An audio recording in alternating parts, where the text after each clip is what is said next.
నమో వెంకటేశాయ. ఆధ్యాత్మిక విశేషాలకు స్వాగతం. ముందుగా ప్రధానాంశాలు. బిరబిరా పరుగులెట్టే కృష్ణమ్మకు హారతి, బాణసంచ వెలుగులతో కాంతులీనిన సంగమ ప్రాంతం.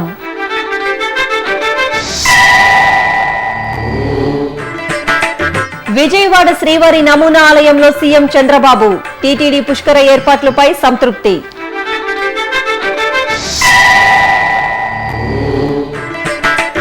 కృష్ణమ్మకు మానవాళి మాతృవందనం, రేపటి నుంచి ఘనంగా పుష్కరాల ప్రారంభం.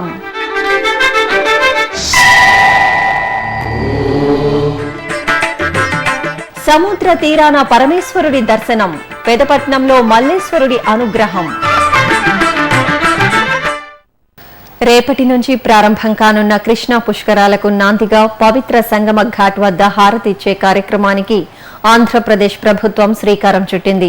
ఇందులో భాగంగా విజయవాడ సమీపంలోని గోదావరి కృష్ణ సంగమ ప్రాంతానికి చేరుకున్న ఆంధ్రప్రదేశ్ ముఖ్యమంత్రి నారా చంద్రబాబు నాయుడు సతీమణి భువనేశ్వరితో కలిసి లక్షవత్తుల దీపాన్ని వెలిగించారు. ఆపై కృష్ణా జలాలను సీఎం భక్తులపై సంప్రోక్షణ చేశారు. ఈ సందర్భంగా కృష్ణానది ప్రాశస్త్యాన్ని తెలుపుతూ ప్రదర్శించిన లేజర్ షో విశేషంగా ఆకట్టుకుంది.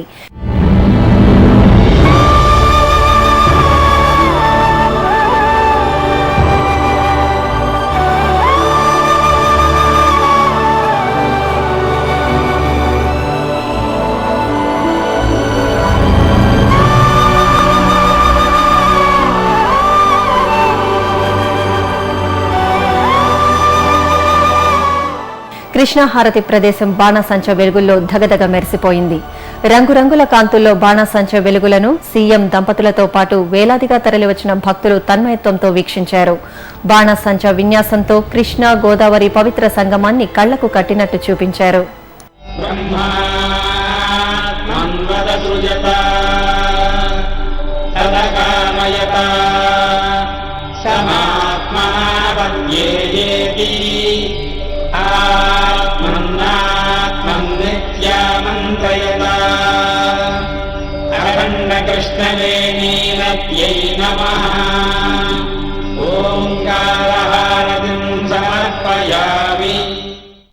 కృష్ణా పుష్కరాలను పురస్కరించుకుని తిరుమల తిరుపతి దేవస్థానం విజయవాడ పీడబ్ల్యూడీ మైదానంలో ఏర్పాటు చేసిన శ్రీవారి నమూనా ఆలయాన్ని గురువారం ఆంధ్రప్రదేశ్ ముఖ్యమంత్రి నారా చంద్రబాబు నాయుడు సందర్శించారు. TTD chairman doctor Chadalavada Krishnamurthy, Tirumala JEO K S Srinivasaraju ముఖ్యమంత్రికి స్వాగతం పలికారు. శ్రీవారిని దర్శించుకున్న తరువాత ముఖ్యమంత్రికి టీటీడీ అధికారులు ఆలయ మర్యాదలు చేశారు. ఆపై వేద పండితులు వేదాశీర్వచనం పలుకగా సీఎం శ్రీవారి ప్రసాదాన్ని స్వీకరించారు.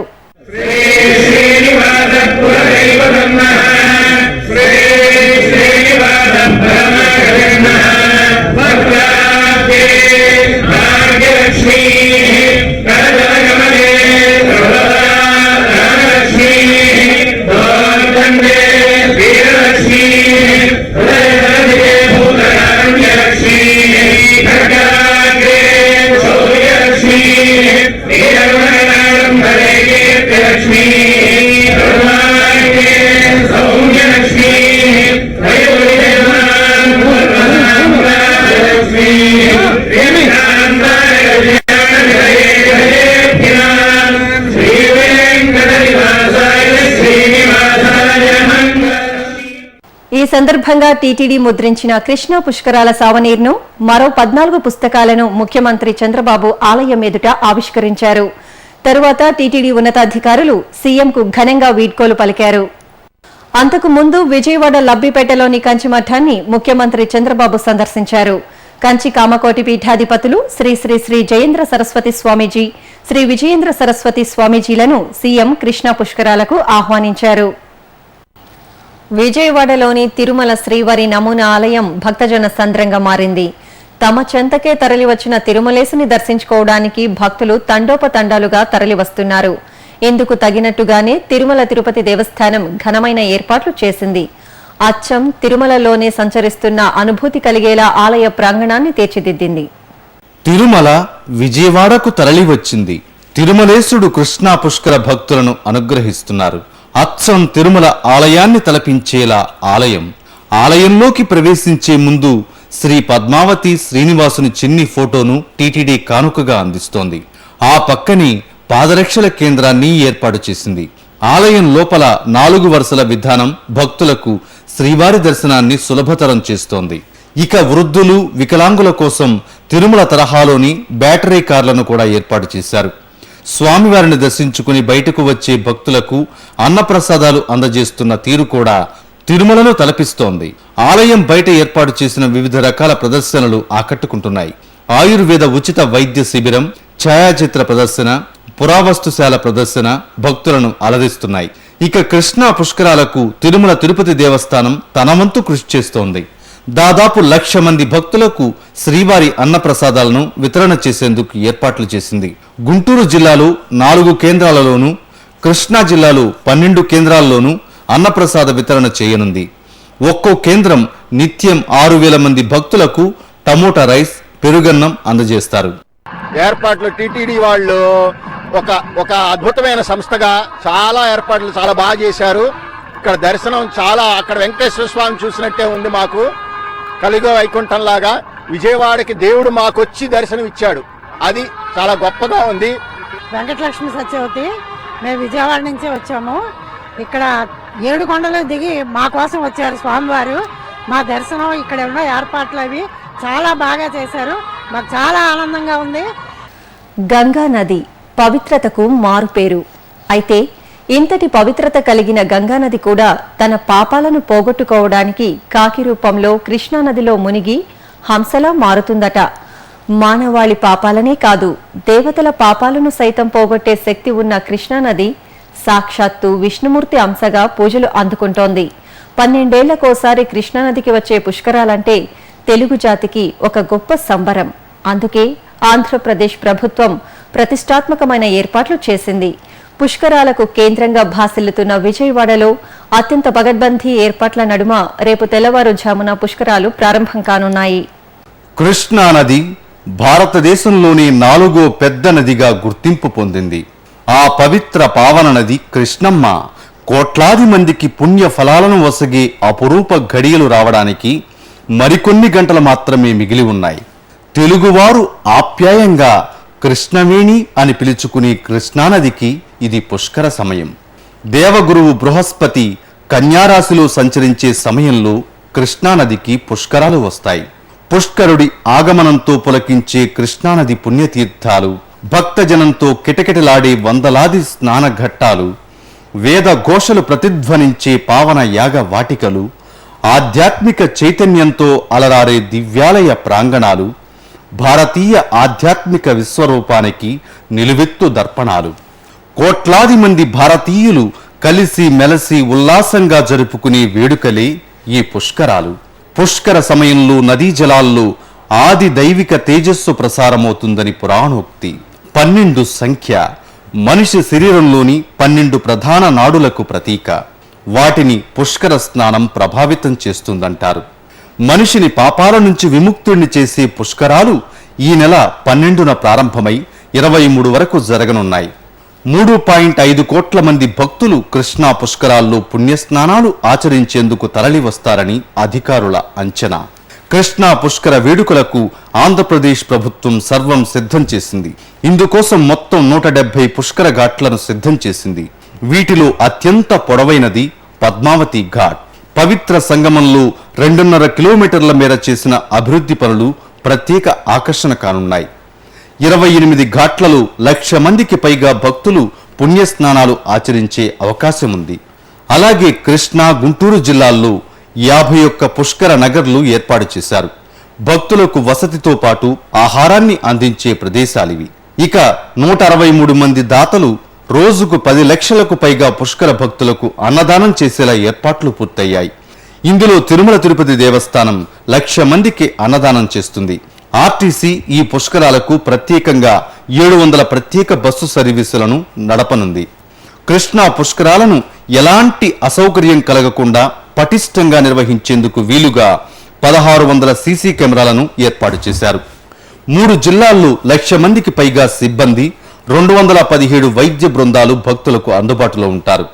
ఇలా ప్రతి అంశంలోనూ ముందు చూపుతూ పటిష్టమైన భద్రతతో ఆంధ్రప్రదేశ్ ప్రభుత్వం భక్తులకు భరోసానిస్తోంది.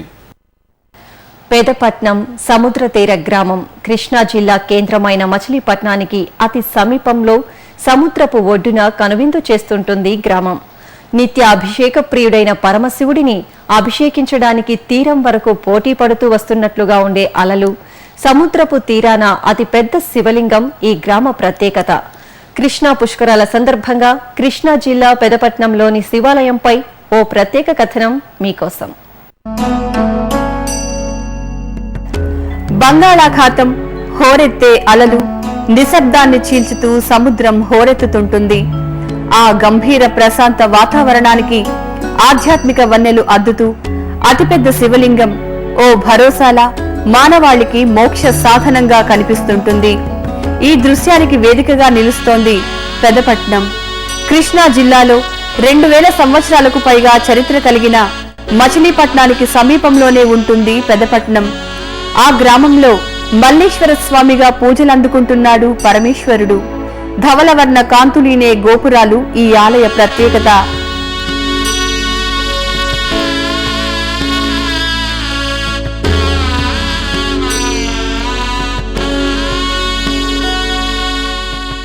ఆలయం బయట సముద్రపు అలలు అభిషిక్తం చేసేలా ప్రతిష్ఠించిన శివలింగమే ఈ ఆలయ ప్రధాన ఆకర్షణ. నిలువెత్తు శివలింగం మనల్ని తన్మయలను చేస్తుంటుంది. ఆలయాన్ని గ్రానైట్ రాతితో చక్కగా తీర్చిదిద్దారు. సముద్రపు అలలపై నుంచి వచ్చే గాలులతో పాటే భక్తులు ఆలయంలోకి ప్రవేశిస్తుంటారు. సముద్రపు ఒడ్డునే ఆలయం ఉండటం భక్తులకు చెప్పలేని అనుభూతిని కలిగిస్తుంటుంది. ఇక ఆలయ ధ్వజస్తంభం, ముఖమండపం, అంతరాలయం, గర్భాలయ, ఉపాలయాలతో ఈ ఆలయం విలసిల్లుతోంది. ఇటీవలే ఆలయ నిర్మాణం పూర్తి కాగా గర్భాలయంలో శివలింగాన్ని మల్లేశ్వర స్వామిగా ఆగమోక్తంగా ప్రతిష్ఠించారు. అంతరాలయంలో వినాయకుడు, సుబ్రహ్మణ్య స్వామి భక్తుల నమస్సులు అందుకుంటూ ఉంటారు. ఉపాలయంలో పార్వతీ అమ్మవారిని, భద్రకాళి సమేత వీరభద్రుణ్ణి భక్తులు దర్శించుకొని త్రికరణ శుద్ధిగా నమస్సులు సమర్పిస్తారు. సముద్ర తీరాన ఉండే ఆలయాలకు విశేష శక్తి ఉంటుంది. నాదప్రియుడైన పరమేశ్వరుడికి సముద్ర ఘోష నిత్యం శ్రవణానందాన్ని కలిగిస్తుంటుంది. ఫలాపేక్ష లేకుండా శివుణ్ణి దర్శించడం వలన మన కర్మబంధాలు తొలగిపోతాయి, మోక్ష ద్వారాలు తెరుచుకుంటాయి. అలాంటి మోక్షాన్ని ప్రసాదిస్తుంటాడు పెదపట్నంలోని మల్లేశ్వరుడు. ఈ పుష్కరాల వేళ మల్లేశ్వరుడి దర్శనం సకల పాపహరణం. ఇప్పుడు ఒక చిన్న విరామం.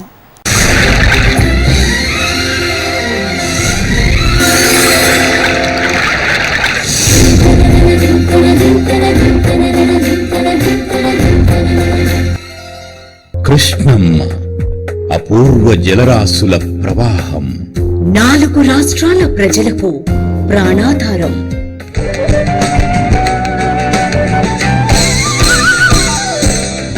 ఈ పుణ్యనదిని శ్రీకృష్ణుడి అంశగా ఆరాధిస్తున్న భక్తజనం.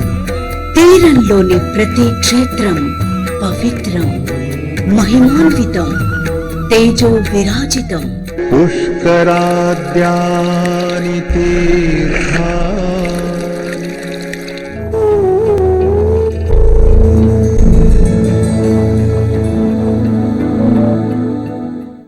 నదీ గమనమున ఎన్నెన్నో జీవజాతులు, అభయారణ్యాలు, అద్భుత జలాశయాలు, అలనాటి రాచరికపు ఆనవాళ్లు.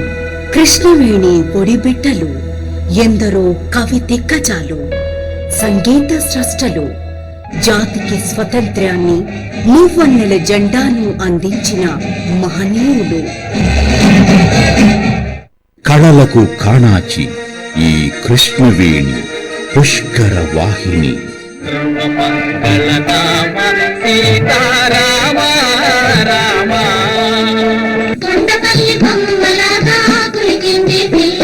కృష్ణవేణి నది సోయగం అపరూపం. కృష్ణా తీర క్షేత్ర మాహాత్మ్యం ఆచంద్ర తారార్కం.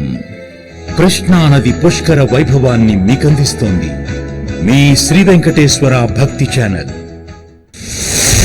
కృష్ణా తీరంలోని ప్రసిద్ధ ఆలయాలపై ప్రత్యేక కథనాలు ప్రతిరోజు ఉదయం 9:30 మరియు రాత్రి 9 గంటలకు, తిరిగి రాత్రి 10:30 మరియు రాత్రి 12 గంటలకు.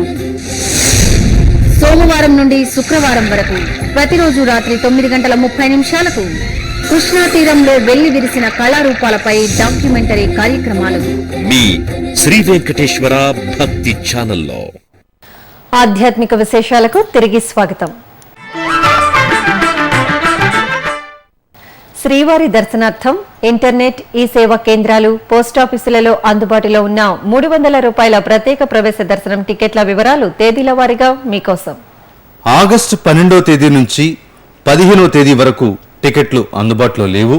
ఆగస్టు 16వ తేదీ మంగళవారం 841 టికెట్లు, ఆగస్టు 17వ తేదీ బుధవారం 6439, ఆగస్టు 18వ తేదీ గురువారం 5442, ఆగస్టు 19వ తేదీ శుక్రవారం 6821 టికెట్లు అందుబాటులో ఉన్నాయి. ఈ సౌకర్యాన్ని భక్తులు వినియోగించుకోవాలని టీటీడీ విజ్ఞప్తి చేస్తోంది.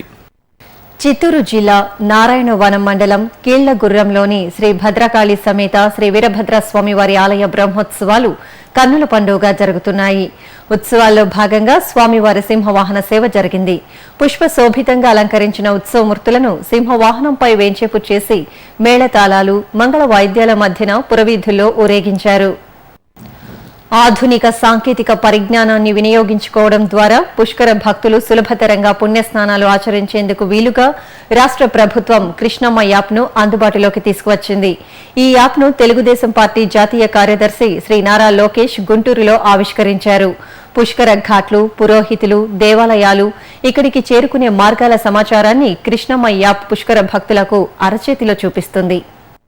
ఒడిశా రాష్ట్రం గజపతి జిల్లా పల్లాఖిమిడిలో అమ్మవారి ప్రత్యేక ఉత్సవాలు ఘనంగా ముగిశాయి. 3 రోజుల పాటు నిర్వహించిన ఈ ఉత్సవాల్లో భాగంగా కల్పవల్లికి విశేష పూజలు జరిగాయి. ప్రత్యేక అలంకరణలో పల్లకీపై ఆసీనులైన అమ్మవారు తిరువీధుల్లో ఊరేగుతూ భక్తుల హారతులు అందుకున్నారు. నిజామాబాద్లోని శ్రీ పెద్ద పోచమ్మ గుడి సమీపంలో 54 అడుగుల భారీ వినాయక విగ్రహాన్ని ప్రతిష్ఠించడానికి భూమి పూజ జరిగింది. ఈ సందర్భంగా శ్రీ వినాయక స్వామి వారి చిత్రపటానికి పూజలు చేసి విగ్రహ నిర్మాణ పనులను ప్రారంభించారు.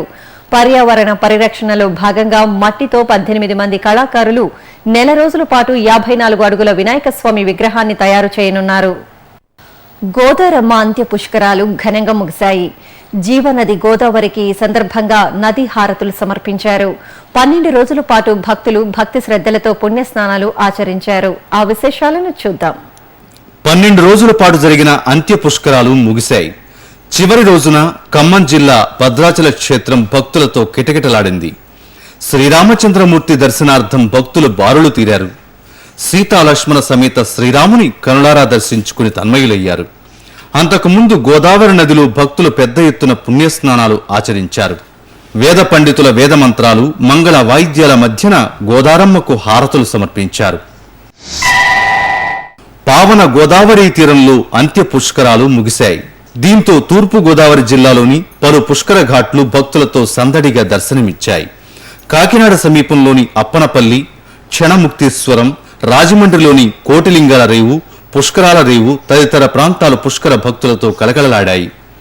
భక్తులు గోదావరి నదిలో పుష్కర స్నానాలు ఆచరించి దైవ దర్శనం చేసుకున్నారు.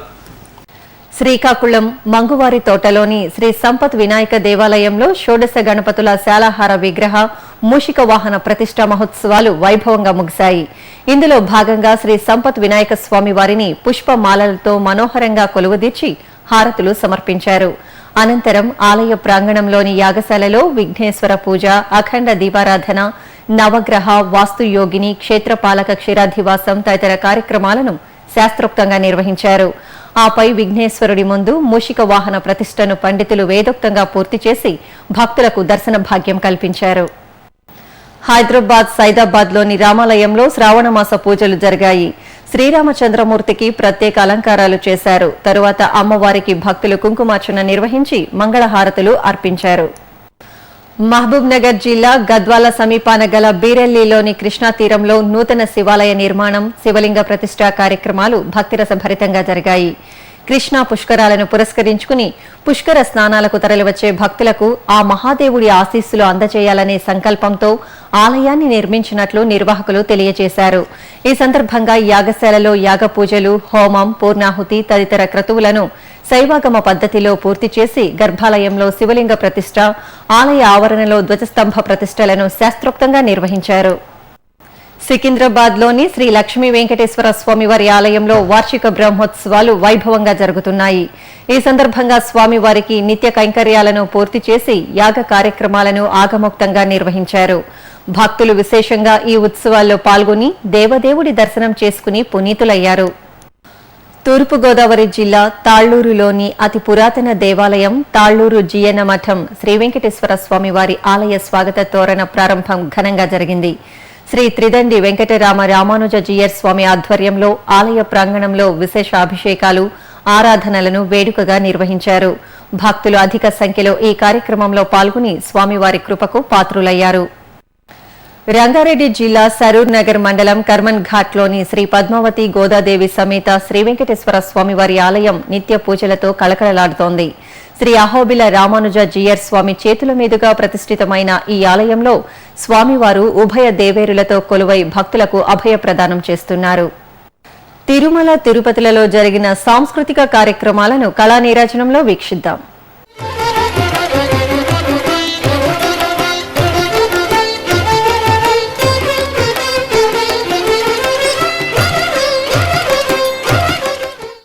తిరుమలలోని నాదనీరాజనం వేదికపై గురువారం గాత్ర కచేరీ కార్యక్రమం నిర్వహించారు. తమిళనాడు రాష్ట్రం ట్రిచ్చికి చెందిన ఆర్ కశ్యప్ మహేష్ ఆలపించిన పలు సంకీర్తనలు శ్రీవారి భక్తులకు వీణులు విందు చేశాయి.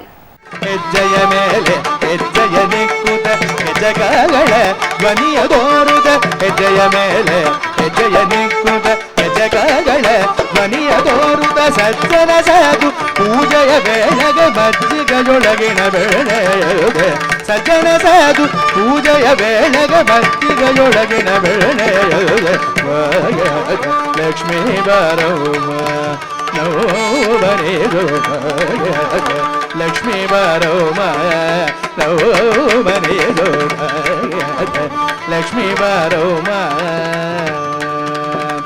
ಸಕ್ಕರ ತೂಪಗಾಲು ಬೆಗರಿಸಿ ಸಕ್ಕರ ತೂಪಗಾಲು ಬೆಗರಿಸಿ ಶುಕ್ರವಾರದ ಪೂಜೆಯ ವೇಳೆಗೆ ಸಕ್ಕರ ತೂಪಗಾಲು ಬೆಗರಿಸಿ ಶುಕ್ರವಾರದ ಪೂಜೆಯ ವೇಳೆಗೆ ಅಕ್ಕರೆಯುಳ್ಳ ಅಳಗಿರಿ ರಂಗನ ಸೊಕ್ಕ ಪುರಂದರ ವಿಡಲನ భక్త కవయిత్రి మాతృశ్రీ తరిగొండ వెంగమాంబ 199వ వర్ధంతి ఉత్సవాలను పురస్కరించుకుని పలు ఆధ్యాత్మిక, సాంస్కృతిక కార్యక్రమాలు జరుగుతున్నాయి. ఇందులో భాగంగా తిరుపతిలోని అన్నమాచార్య కళామందిరంలో సంగీత కచేరీ జరిగింది. శ్రీమతి రేవతి బృందం ఆలపించిన కీర్తనలు తిరునగరి వాసులను ఆకట్టుకున్నాయి.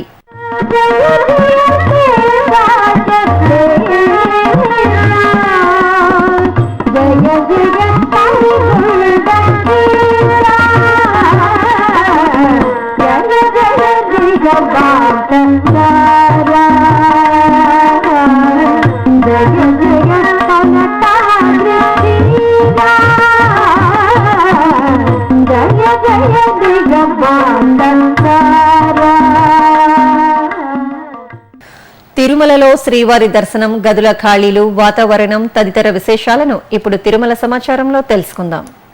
ఇప్పటి వరకు 58,000 మంది భక్తులు శ్రీవారి దర్శనం చేసుకున్నారు. సర్వదర్శనం, దివ్య దర్శనం భక్తులను నేరుగా అనుమతిస్తున్నారు. తిరుమలలో 197 గదులు ఖాళీగా ఉన్నాయి. అలిపిరి మార్గంలో భక్తుల రాకపోకలు యథావిధిగా సాగుతున్నాయి. తిరుమలలో వాతావరణం గరిష్ట ఉష్ణోగ్రత 31 డిగ్రీల సెల్సియస్, కనిష్ట ఉష్ణోగ్రత 23 డిగ్రీల సెల్సియస్ గా నమోదైంది. ఆధ్యాత్మిక విశేషాలు ఇంతటితో సమాప్తం. తిరిగి రేపు ఉదయం 9 గంటలకు ప్రసారమయ్యే ఆధ్యాత్మిక విశేషాల్లో మళ్ళీ కలుసుకుందాం. ఓం నమో వెంకటేశాయ.